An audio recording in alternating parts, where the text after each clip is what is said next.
Good morning, everybody. Thank you for joining us today. I'm Tim Fullerton from the Find Out podcast, and I am very excited to welcome Vermont Congresswoman Balint. Did I get it right that time? Balint. Balint. I Balance. have screwed it up because I'm the worst named person ever. It's embarrassing. But anyways, thank you for joining us, Congresswoman. We are very excited. Also, for those of you who don't know her, she is the first female member of Congress to come from Vermont. So a bit of a history maker as well. So I think part of that's because you've only got one member, so you got less chances. But anyways, Congresswoman, thank you for joining us today. Very happy to be here. Thanks for the invitation.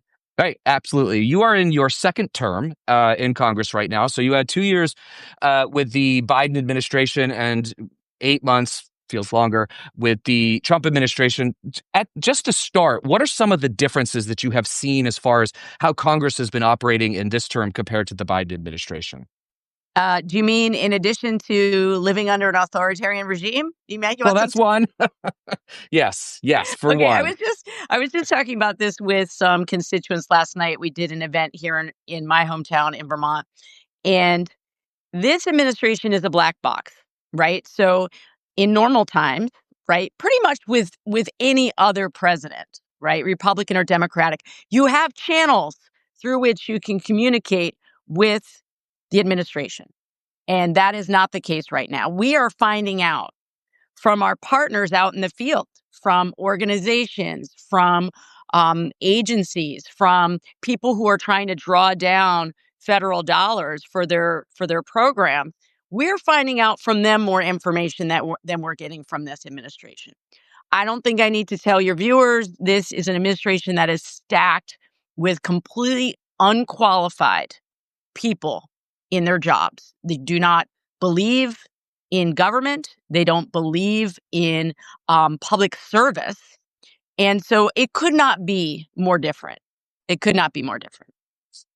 Yeah, I mean, I think we are all seeing that for sure. And I think what is also really telling is that, and I'd love to hear your thoughts on this. Everybody last year, the Democrats were rightly focused on Project Yeah. 2025 and saying this is going to be implemented.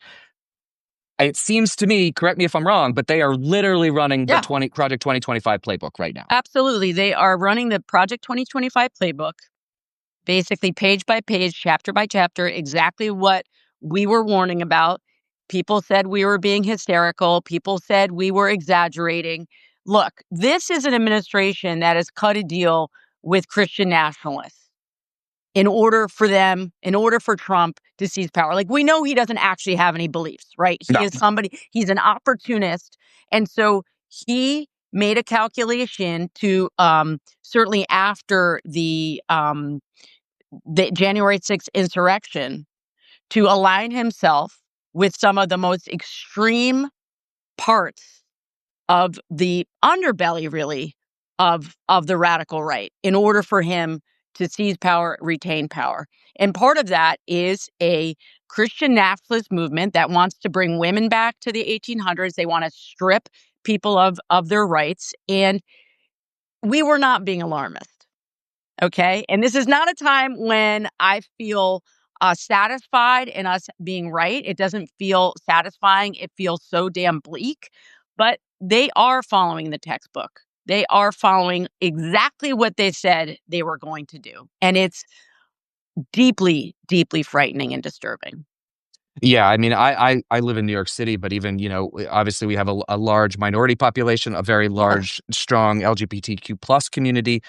And and for a president who claimed that he was all about lowering prices and affordability, it seems he's more wanting to start culture wars and attack minority populations than do anything for the cost of groceries, for example. Have you seen a single piece of No, legislation come through on no, affordability? Nothing, no, right? no, no. This is about demonizing, dehumanizing, getting us to continue to attack each other as Americans. So we are not focused on the people that are causing all of the harm. And if we look at the economic harm that has been wrought upon this nation for decades, right? Underpinning all of this is gross economic disparity, right? And when we have those conditions, then it is a race to the bottom because it's a scarcity mindset. Who are we blaming? right? We are blaming black and brown people. We are blaming immigrants. We are blaming migrants. We are blaming women. We are blaming the LGBTQ community. We are not blaming the people at the top who benefit from the system. And that is the game plan. That is what they are doing. They did it very successfully in the unfortunately in the campaign. They did that very successfully, dividing us so they were not focused on who is causing the harm. And it is going to take a lot of hard work for us as they see the deep betrayal. And I mean, there are definitely people who are deep in the MAGA mindset. And some of those people right now in this moment are not reachable, right? Right. They are not. There is a big swath of people that I have, I talk to folks about why it is in the end they voted for Trump over Harris. And I just want to be clear. So I want to level set with everyone viewing. Racism is baked in. Sexism is baked in. Homophobia is baked in. So I am in no way excusing it at all. But when you talk to the average person who is not really paying attention to politics, is not a politics nerd, they were voting on existential issues like housing, the price of groceries, the fact that they don't know how they're going to be able to take care of their families. And people would say to me, yeah, he's a total and complete jerk, though they would use things, much more colorful language. But they'd say, but in the end, I feel like he is talking about the fact that it's not affordable. Now, of course, he was lying about everything. Right. But people, we are flawed humans. We want to believe that somebody is going to deliver an easy answer for us. But no, he's done nothing on affordability. And in fact, the last, the big beautiful bill, which is a deep betrayal of working people, is completely and totally against everything that he claimed to run on. It is giving the advantage once again to the people at the top who do not need any more help. They're doing just fine. Right. I mean, it is the greatest transfer of wealth from poor and working class families to billionaires and millionaires in our history. Yeah. And we have gone down this road countless times about cutting taxes for rich people, and it goes back to the Reagan trickle down economics. But if you look at every time we have done it, it has been a miserable failure. It does not stimulate the economy. The things that do work are the things that President Biden, and I'm sure you supported as well in your first term and in the legislature in Vermont as well. And I think it's unfortunately we were a victim of circumstance that the inflation was high, even though it was lower than most of the Western world. A lot of because of what Biden and Democrats in Congress did. But I want to talk about this. I'll call it BBB because I can't use this term. But No, of course not. so we've talked to many members of Congress across the country. I want to. What are one? How is this going to negatively affect your constituents? And what are some of the things you're hearing from your constituents, including potentially some people who voted for Trump, who are, let's say, taken aback by what he's been pushing rather than focusing on the affordability issue? So there are a lot of things in this bill to be concerned about. The one that is front and center for me in Vermont is the attack on Medicaid. Okay. And I think one of the things a lot of people don't understand is that Medicaid is the margin by which many rural hospitals stay open.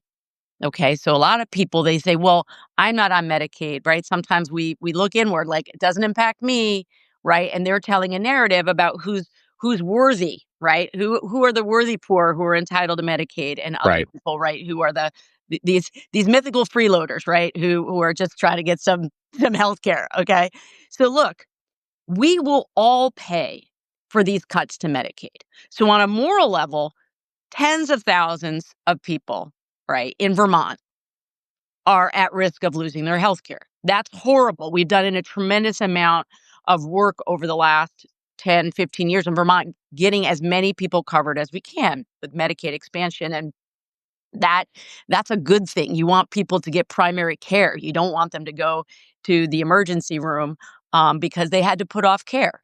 So it does impact individuals and their families. However, it impacts the entire system. And this is the piece that I think I have been hammering so far on deaf ears with some of my colleagues across the aisle. They got rural hospitals too. Vermont is a rural state, right? And rural is rural, whether you're in Vermont or Michigan or Indiana or Kentucky, the margin for keeping those healthcare facilities open is Medicaid. You Right. can't suck $900 billion out of the healthcare system without impacting the system as a whole, and it will drive up the premium for the rest of us. That's the piece, right? So, Right. like, it does impact all of us. And so maybe you're not someone for whom you think it's a moral imperative to give everybody health care. Okay, fine. Maybe you're just someone who purely sees it through dollars and cents in your wallet. Even from that perspective, you're getting screwed. Yeah. We're getting screwed. And you're going to try to go to a hospital in your rural area, and it's not going to have the facilities you need to get the care because we were all completely betrayed by Republicans who did not stand up and say, this is going to be bad for my people. That's it. They Yeah. knew. They Oh yeah. knew. I mean I live in New York now. I'm from Maine originally, so Yeah. luckily nobody from Maine voted for the BBB, including Senator Collins when she Yeah. figured out that there were enough votes so she could say no. But that's a whole other story. Yes, exactly. Yeah. Not um, not a profiling courage there. Let's no, not no, no, let's no. let's not I make I yeah. am I am very excited about some of the candidates I'm seeing in Maine standing Yeah. up to run for Senate because the myth of the Susan Collins moderate needs to be exposed, and I'm so tired of it. But anyways, let's focus on Vermont. So another Yes. thing is you are a border state, and you share a border with Canada, and we've seen in New York, and I think in Maine as well, um, a, a lowering of the amount of people that are coming from Canada to the United States for tourism or to do shopping or to do whatever. And this has all been since about February 1, January 20th. Yeah. Are Yes. you experiencing the same thing in Vermont? Oh, absolutely. Absolutely. We are dependent on Canadians coming here to vacation here, to spend money here. They are our friends. This is a piece that also that I want people to understand. There are communities along the Vermont Canadian border that see themselves actually as one community that just happens to be divided by an international border. Right. Okay. So there are family members on both sides of the border. There's a culture and a history that has grown up. So they are our friends. They are our biggest trading partner. We have started a nonsensical, right, trade war with one of our biggest allies, one of our biggest financial partners for what? For what? Right? So you do see it in tourism for sure, but there's a couple things you might not think about that I want to highlight for you. I have talked to many Vermonters who are now not comfortable going to Montreal and Quebec because they don't want to come back in.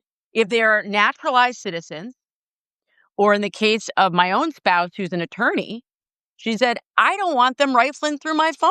I don't know what's going to happen at the border. And we have seen this. I mean, we can talk about the ways in which this administration is setting up a police state, essentially, and using Border Patrol and ICE and local law enforcement to some extent to intimidate. But so it is impacting the flow of people in both directions. And we also, when I was talking with a builder the other week in Vermont, so much of our lumber comes from Canada Right. into Vermont. Many of my builders get their windows from facilities in Vermont and vice versa. Again, this is asinine, completely and totally asinine for the president to pick a fight with one of our biggest trading partners. Oh, I think we've got a is the Congress? Oh, there you are. Sorry, we had a little bit Yes. of a connectivity issue. Well, what I was going to ask on that is, so we see a lot on social media, like there are people who I think are waking up to the realization that Donald Trump is not going to do the things, which is obviously, a little frustrating for us on this side because we obviously saw what was going to happen. But are you hearing from Trump voters that are frustrated and essentially regretting their votes? I would say it's not to regret yet. It is about concern. What I hear Yeah. is I'm concerned.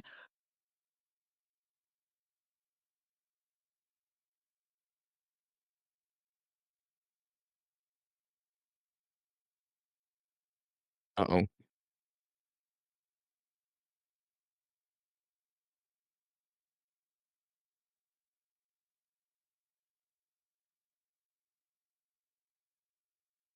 It looks like we lost the congresswoman. We're going to see if we can get her back here in a second. Hold on one moment, everybody. Let's do this. Let's do this. I I, yeah, she's coming right. I think coming right back. Let's see if I can. Nick, your connection is unstable, just like our democracy. That is true. Um, I'm trying to get the congresswoman back. Congresswoman, if you could see, I think I've sent an invite. You might be able to just hit accept. Well, we're gonna keep going here, guys. We just gotta see if we can get the congresswoman back here. This is the this is the challenge with Substack. That there are still some kinks in the system, which make it a little bit difficult. Debbie, we're speaking with Congresswoman Balint from Vermont. She just got disconnected, but I think she's back. She's back. Okay, I can't tell if it's you or me. I took a playbook out of the Senate and I just filibustered for a little Okay, while while you were. fantastic. All right. Sorry. So we were talking about you had just started talking about how there's concern among Trump voters. Just want to give Right. us a recap of what you were saying, and we'll go from there. Exactly. There is starting to be concern and some buyer's remorse, but it is, I think, very difficult for us as humans to admit that we made a mistake and we actually got swindled, right? That's super uncomfortable for all of us, regardless Right. of political party, right? And it takes everyone to a different point, right? To like, what will you tolerate? What is beyond what you're able to tolerate? And I had a really interesting realization. I was listening to an interview with Adam Kinzinger, who was a Republican. For those who don't know who that is, he was a Republican who served in Congress. He was one of the only two Republicans who served on the January 6th Commission. He gave an interview to Ann Applebaum, who does a lot of research and writing on autocracy.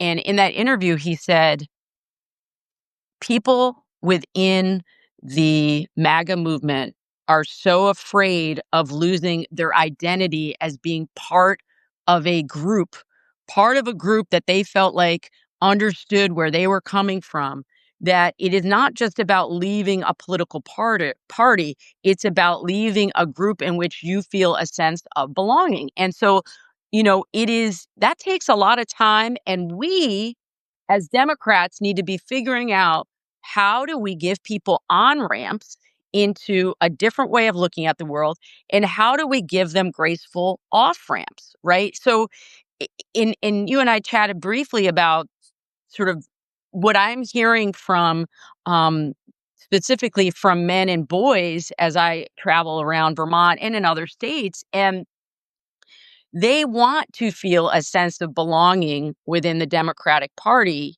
And what I'm hearing over and over again is they don't see that as a home for them. And they want us to invite them back in. And so that is something that I'm thinking a lot about, because we didn't just lose the numbers of white men. We lost a lot of men of color, and so we can keep sort of, pe- you know, casting the blame outward, like they're all racist, they're all sexist, they don't care, right? Right. That is a that is too simple an explanation. And I always say, I want to win, so I have to understand what happened. I don't want to lose. I want to win so we can alleviate suffering in this country. And so for us to win, we have to understand it and not come from a place of we know exactly what's happening for them. Does that make sense? 100%. And I think that, but I also get the instinct on the other end of it, right? To be like, I told you so, or what were you thinking, right? It's it's Of it's it's course. very easy to fall into that trap. But we Absolutely. actually, on our show that came out yesterday, we were talking about purity tests and how we can't afford to have purity tests right now. 100%. And like you are a member of the LGBTQ Yes. community, and so Republicans have been going after the LGBTQ community. I mean, I think the Ogre Belt thing is coming back up with Kim Davis and gay Yeah. marriage, which is Yeah. ridiculous. Yeah. Ron DeSantis painting over the rainbow flag in front of Pulse last week, which is just cruel and inhumane and Yeah. just absurd, especially in a state that doesn't have a lot of funds. So you are coming from a community that tends to be targeted by Republicans. Yeah. So it's very, very important, I think, for folks to hear you say we need to welcome them. But I guess the question is, how do we do it? Yeah. Yeah. I'm so glad you asked this because, I literally said the other night at an event, I am a gay woman or I'm a queer woman. I'm a big old lesbo. I call myself a scrappy little dyke, okay? But I'm also a woman and a mom and somebody who cares deeply about the suffering of all people. Okay. I do feel like I'm uniquely situated right now to have this conversation with people. I am never going to stop fighting for my community. I am going to go toe to toe with people in committee and on the floor of the House of Representatives defending my rights, defending the rights of all Americans. When it comes to electoral politics, I am going to allow more people in who don't say things exactly right, who don't necessarily have all, the right lingo, who their hearts are in the right place. And for me, here I got a very, very simple litmus test. Do you believe in the Constitution? Do you believe in the rule of law? Are you fighting against authoritarianism? Okay, great. You're on my team right now. And we can sort out a lot of the other details later. But this is where we're at, folks. Do you believe in a democracy or do you not? Yeah, I think you're 100% right. And I give you a really good example of this. So Joe Walsh, Yeah. who was a Tea Party member of Congress when I was in the Obama administration, I remember when he came in and I was like, "My God, who on earth is this?" And then celebrated when he lost, but has made a journey over the past Yes, he 5, has. 6, 7 years. And I have gotten to know him, and he actually came on our show, and he just registered as a Democrat, and which I think is great. But I do think he has faced resistance to that, and I think Absolutely. that. And I understand because like he said awful things about Sandy Hook. I worked at Yes. Everytown, so like I understand. But like, if people do the work, there's very few like politicians who have actually done the work. I think Adam Kinziger's one and Joe You Walsh got is to do the another work. one. But you got to do the work. But once you do the work, like you should be welcomed. I think you're exactly right because we are in existential crisis here. We are. This is not like we're arguing over Romney care or universal health care here. We're arguing over democracy or fascism and the way it's currently going. And police states, they're talking about sending the guard now to Chicago. I'm Yeah. sure New York City is high on that list. Probably not in Vermont at the moment, but Boston and other Yeah. places like that. So I think you're totally right. I think it's such an important message for folks. And then we were obviously talking about before. I'm going to narrow it down a little bit more, talking about men specifically. So Yeah. men, I think men are white men in particular, but men are the toughest demographic for Democrats. And I think in talking to a lot, and like I said, I'm from Maine, so I have plenty of Republican friends who voted for Trump and LePage and all that insanity. And some of them are not gettable, right? Like some of them, at least in this moment in time. In this But moment are not gettable. but But there's, how, yeah. like for men in particular who see as weak and feckless, or there's many of them who criticize us for supporting Biden through last year. What do you say to those people? How do you start that conversation? First of all, I listen first. I listen first. I don't assume that I know what's going on for them. I ask a lot of questions, and I always say I start with curiosity. Okay. And if someone tells me they voted for Trump or they didn't vote, that's the other thing. And here's the thing. I want to pull back a curtain here. There are a lot of young men who either didn't vote because they didn't feel represented or they voted for Trump, but you may not know that. Now, I happen to have a teenage son, so I hear sort of what is happening in high schools around Vermont, and throughout the campaign, I started hearing from parents, and Vermont does lean heavily to the left. Okay, we're all purple states, right? I have Republicans here too, but lean purple. An interesting thing started happening is people kept coming up to me in hushed tones and quiet tones at events saying, I'm really concerned about my son and my son's friends, that they are being targeted by Charlie Kirk, Turning Point USA. Yep. They are being offered a different kind of way to think about their boyhood and their masculinity, and it's working. And I had this conversation over and over and over again. I tried to flag it for a couple school administrators in Vermont, just like, I need you to just be like making space for teenage girls and boys to talk together, but also to talk separately about their Right. experiences right now, because they're having really different experiences. And so I have in Vermont in the last month had an opportunity at events to sort of hang behind after the event. And that's when all the younger people gravitate towards me. They're not going to ask their question out loud, Right. right? They're going to come to me and they're going to say, because I'll sort of plant these little, you know, seeds in my talk about, you know, the struggles of boys or whatever, just like sort of keeping it high level, Right. but enough for them to tune into the fact that I'm really wanting to hear them. And they come afterwards and they say, yeah, that was me. I did vote for Trump, or I didn't vote because I didn't feel represented. And then we dig into it. And so I'm going to give you just a couple examples here. I had a young man tell me, he said, look, I know that there's sexism. I know that there's racism, and it's bad. It isn't good. He said, but I, as an 18-year-old boy, did not cause that.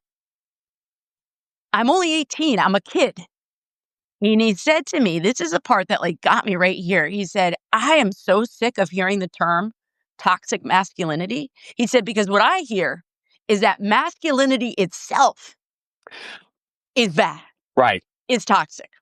And so I had to just like, again, not come back with, do you know how much women and girls are, we still don't make the same amount of money. We're still like all of that stuff. And I had to like really just listen. And Yeah. and for him to say, I am hurting here because I don't know what it is you want me to do.